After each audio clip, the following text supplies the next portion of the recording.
à travailler les textes pour tout le monde, mais il n'a jamais joué au Saint-Denis. Puis je me disais, ça n'a pas de sens quand j'ai appris qu'il n'a jamais joué au Saint-Denis. Je me suis dit, il faut que je l'aide.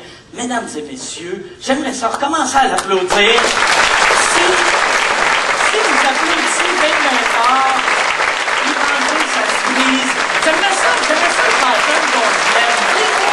Mesdames et messieurs, Christian Pillon!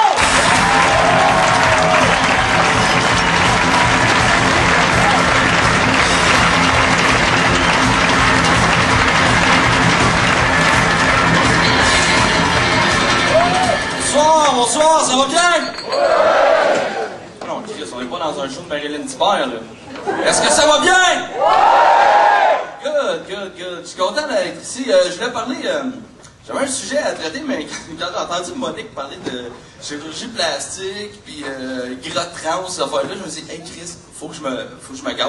Je suis pas au Saint-Denis à tous les jours, fait que je vais me gâter. Parce que moi, honnêtement, je trouve qu'on est en train de virer fou en calvaire. Il y en a-tu qui sont d'accord avec moi qu'on accorde beaucoup trop d'importance à l'image physique? J'ai pris conscience de ça il y a un mois à peu près.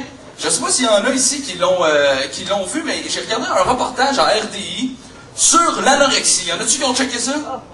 Ah, si, je capotais. Il y a des petites filles qui témoignaient dans le reportage sur un problème d'anorexie. Des petites filles de 10-12 ans. 10-12 ans qui ont un problème d'anorexie. Je dis, Christ. Et eux autres, ils disaient qu'ils avaient le problème d'anorexie parce qu'ils voulaient ressembler à leurs idoles. Paris Hilton, Lindsay Lohan, Nicole Richie, Britney Spears. Là, je sais que Britney Spears n'est pas anorexique, mais elle donne le coup de vomir en tabarnak. Et moi, je me dis, mais ça n'a aucun sens. C'est pas normal que ça soit rendu à mode d'être anorexique. Tu sais, l'anorexie, c'est comme la coupe Longueuil des années 80. C'est pas une mode, c'est une erreur de jugement. Écoute, ça me fait capoter parce que, Chris, il me semble que, tu sais, les filles dans les revues, les filles à télé, sur les panneaux publicitaires et tout, ça, c'est de la bullshit, hein. Il me semble que c'est de créer une fausse image de la femme parfaite. Parce que moi, je le sais, j'ai des chums de gars, je suis un gars, et c'est très connu que tous les hommes ont toujours aimé les femmes avec des belles formes. Des femmes avec des courbes, des femmes avec des seins, avec des fesses, une belle femme shapée comme une piñata remplie de surprises.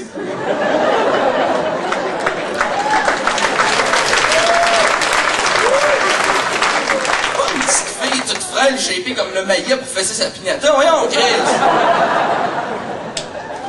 Puis, honnêtement, à quand le retour de la top modèle format Laura Cadieux, là? Non, c'est... Écoute, à une certaine époque, toutes les femmes grassettes ont été très recherchées. Toutes les grands peintres de l'histoire ont eu une femme ronde comme modèle. Renoir, Gauguin, Picasso...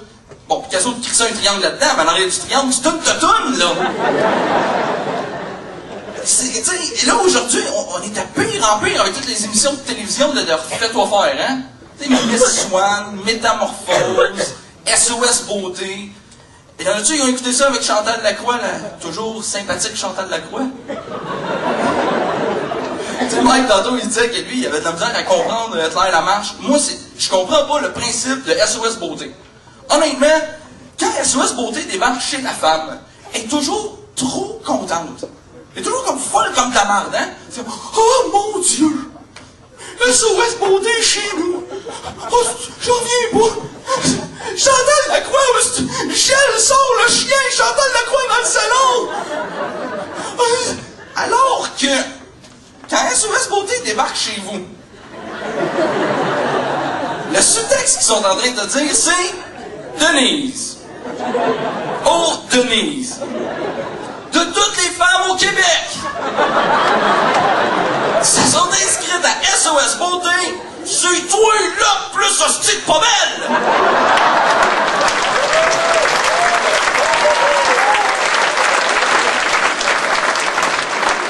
C'est toujours aussi sympathique, Chantal Lacroix.